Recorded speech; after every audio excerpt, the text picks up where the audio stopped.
নমস্কার, আশা করি সকলেই ভালো আছেন, সুস্থ আছেন। আর আমরাও ভালো আছি, সুস্থ আছি। আজ ছিল 16ই অক্টোবর, আমার বাড়িতে ছিল রান্না পুজো। ব্লগটা দিতে একটু দেরি হয়ে গেল বন্ধুরা।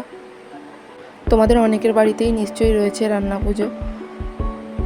কমেন্ট করে জানিও কার কার বাড়িতে রয়েছে। তো আমার এখন প্রায় পুজোর প্রস্তুতি শেষ। এদিকে ডাল ভিজিয়ে রেখেছি, সমস্ত সবজিও কাটা হয়ে গিয়েছে। আজকের রান্নায় বেশ অনেক রকমের পদই থাকবে। তো তার মধ্যে নারকোলের ছাই থাকে এবং কচুও হয় আমাদের। তো যাই হোক, এখন বাজে রাত প্রায় 8টা। আর এখন যাব আমি রান্না পুজোর জন্য পুজো করতে। তো তাই জন্য শাড়ি পরে নিয়ে রেডি হয়ে গেছি।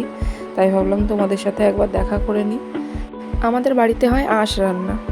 আর এই প্রায় 14 বছর ধরে আমি বাপের বাড়ি কখনোই যাইনি জানো বন্ধুরা। প্রত্যেক বছরই এখানেই থাকি এবং এখানেই মনোযোগ সহকারে রান্না পুজোটা করি এবং ঠাকুরকে খেতে টেতে দিই। তো যাই হোক, তোমরা দেখতে পাচ্ছ পুজোর আগে সমস্ত যে রান্নাগুলো হবে তার মানে অগ্রভাগ কিছু কিছু করে কেটে এইভাবে রেখে দিতে হয়।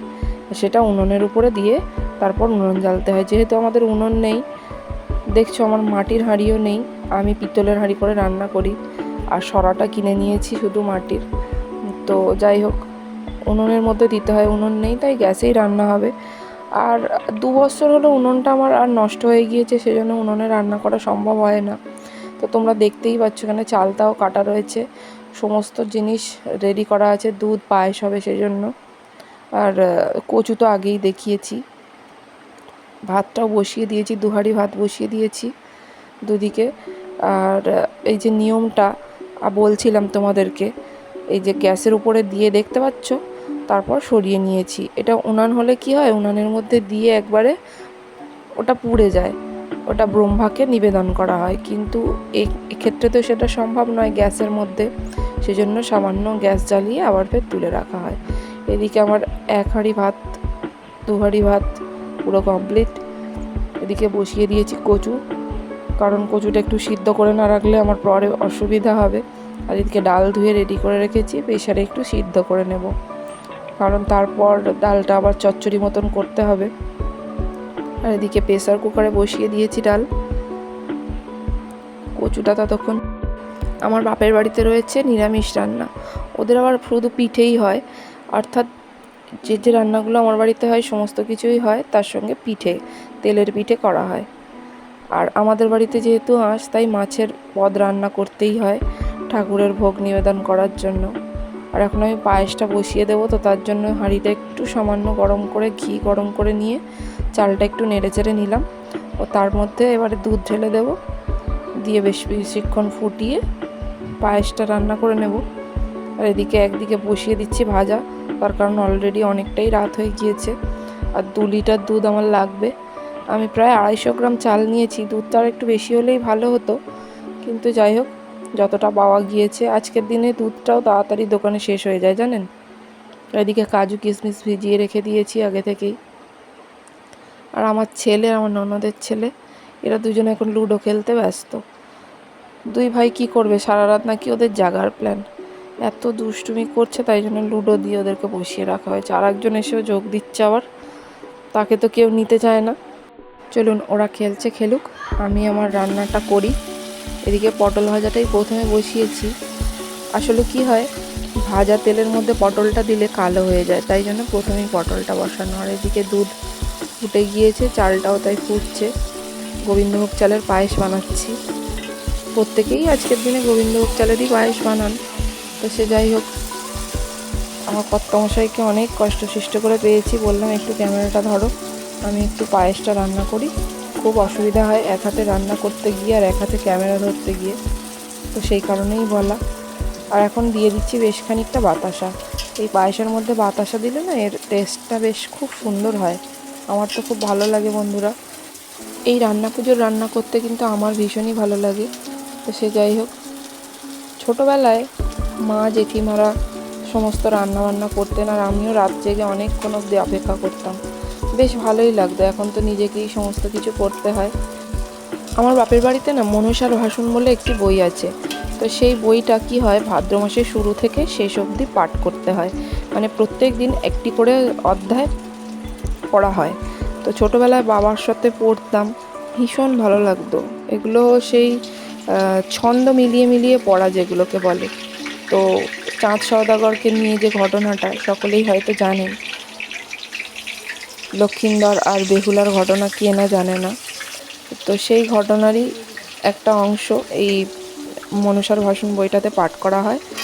আর সারা বছর সারা মাস এই ভাদ্র মাসটা পাঠ করার পর তারপর শেষ দিনটা, ভাদ্র মাসের শেষ দিনে হয় রান্না পুজো, আর তারপর দিন থাকে বিশ্বকর্মা পুজো, আর তারপর হয় অরন্ধন পালিত। ওই বিশ্বকর্মা পুজোর দিন অরন্ধন পালিত হয়। ভাদ্র মাসের শেষ সংক্রান্তি আর আশ্বিন মাসের শুরু। তো যাই হোক, আমার ভাজাভাজি কিন্তু এদিকে অনেকটাই কমপ্লিট হয়ে গেল। তোমরা কে কে মনসার ভাষণ কোনো দিন পড়েছো বা কোনো দিন শুনেছো সেটা কিন্তু আমাকে কমেন্ট করে জানিও। আমার কিন্তু বেশ ভালো লাগতো মনসার ভাষণটা পড়তে। আমার রান্না প্রায় অনেকটাই কমপ্লিট হয়ে গিয়েছে, তোমরা দেখতেই পাচ্ছ ভাজাভাজি সমস্ত কিছু হয়ে গেছে। মাছটাও প্রায় ভাজা হয়ে গেছে। মাছের মুড়োগুলো এখন কড়ায় দিয়ে রেখেছি। আর এদিকে বসিয়ে দিয়েছি আমি কচুটা, কারণ কচুটা সবার শেষেই করছি। মাছটা ভেজে তারপর সেই তেলের মধ্যে কচুটা করে নিলে বেশ সুবিধা হয়। তো সেই জন্যই এখন লাস্টে করা। মাছের মুড়োটা ভেঙে এর মধ্যে দিয়ে দিয়েছি, বেশ টেস্ট হবে। আমার রান্না সমস্ত কমপ্লিট, ঘরে ধরে নিয়ে চলে এসেছি। আর কিছুটা আগের জিনিস তুলে নিয়েছি।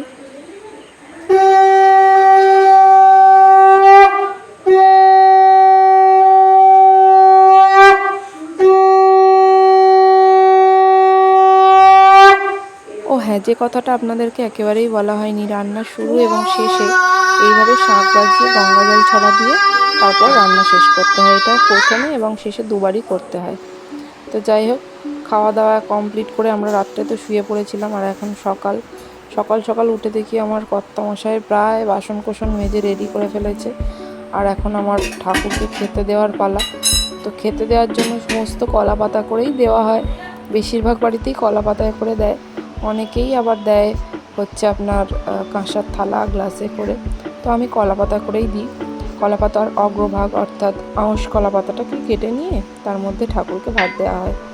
তো এই হাঁড়িগুলোতে এইভাবে তো স্বস্তিক চিহ্ন আঁকতে হয়, তোমরা সকলেই জানো। আর এই রান্না পুজোর নিয়মটাই হলো উনুনটাকে পুজো করা। আগেকার দিনে তো মানুষ উনুনেই রান্না করতেন, এখন যদিও সেটা সম্ভব হয় না, অনেকেই গ্যাসে রান্না করেন, তাই গ্যাসটাকে এইভাবে পুজো করা হয়। মনসা গাছের ডাল আর কেশে দিয়ে উনানের মধ্যে দেওয়া হয় এবং সিঁদুর দিয়ে স্বস্তিক চিহ্ন আঁকার পর আতপ চালকে জলে ভিজিয়ে রেখে সেটাকে শিলে বেটে নিয়ে সেটা ছড়া দিতে হয় উনুনের উপরে। তো যাই হোক, এখানে এখন আমি ঠাকুরকে খাবার দিয়ে দিচ্ছি। প্রত্যেকটা পদ যেগুলো রাত্রে রান্না করা হয়েছে তার আগের অংশ অর্থাৎ প্রথমের যে খাবারটা, সেই খাবারটাই ঠাকুরকে নিবেদন করতে হয়। আর সব শেষে না দিতে হয় পান সুপারি, অর্থাৎ খাওয়ার পর যে পান সুপারি দেয়া হয় আগেকার নিয়ম ছিল, সেই নিয়মটা কিন্তু এই পুজোতে বর্তায়। অনেকেই হয়তো জানেন না, তাই জানালাম। অনেকে আবার আছেন এই রান্নাটা করেন আর পুজো করেন না, অর্থাৎ এই কেশে বা মনসা গাছের ডাল যেটা উনুনে দিতে হয় সেই পুজোটা তারা করেন না। তো যে যার ব্যক্তিগত মতামত। আমি তো পুজো করি প্রত্যেক বছর এবং ঠাকুরকে এইভাবে খেতেও দিই যা যা আমি রান্না করি।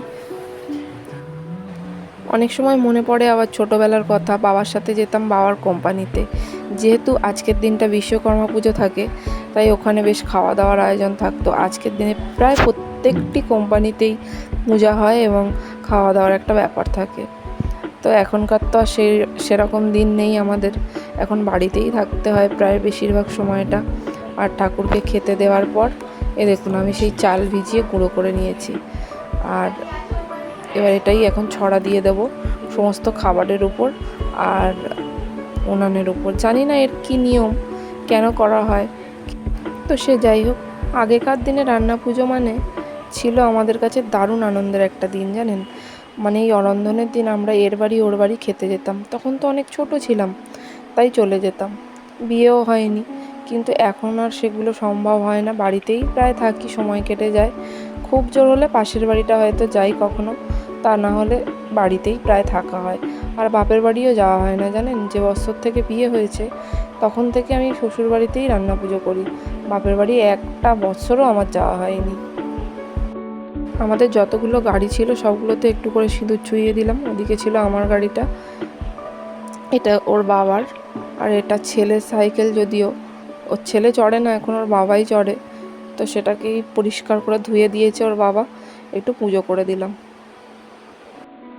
অনেকেরই আজকে বিশ্বকর্মা পুজো রয়েছে বাড়িতে, যাদের কোম্পানি রয়েছে, যাদের গ্যারেজ রয়েছে, যাদের দোকান রয়েছে, অনেকেই পুজো করে থাকেন।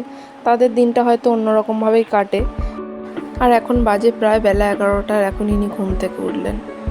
তো আমরা তো খেতে বসেছি, অনেকটাই বেলা হয়ে গিয়েছে। সকাল সকাল এখন তো অন্য কিছু রান্না করা যাবে না, তাই এই পান্তা ভাত খেয়েই আজকের দিন কাটাতে হবে। তাই খাওয়া শুরু করে দিয়েছি। ওর বাবা আগে খাওয়া হয়ে গিয়েছে আর আমি এখন খাচ্ছি। আর হ্যাঁ, আমার শর্ট ভিডিওগুলো আপনাদের কেমন লাগছে সেগুলো কিন্তু কমেন্ট করে অবশ্যই জানাবেন। আর সাবস্ক্রাইব করতে ভুলবেন না যারা যারা দেখছেন আজকের ভিডিওটা। সকলে ভালো থাকবেন, সুস্থ থাকবেন, সকলকে ভালো রাখবেন। সকলকে আমার প্রণাম ও শুভেচ্ছা জানিয়ে আজকের ব্লগটা এখানেই শেষ করছি। সকলে ভালো থাকবেন, দেখা হবে পরের একটি ব্লগে। ধন্যবাদ।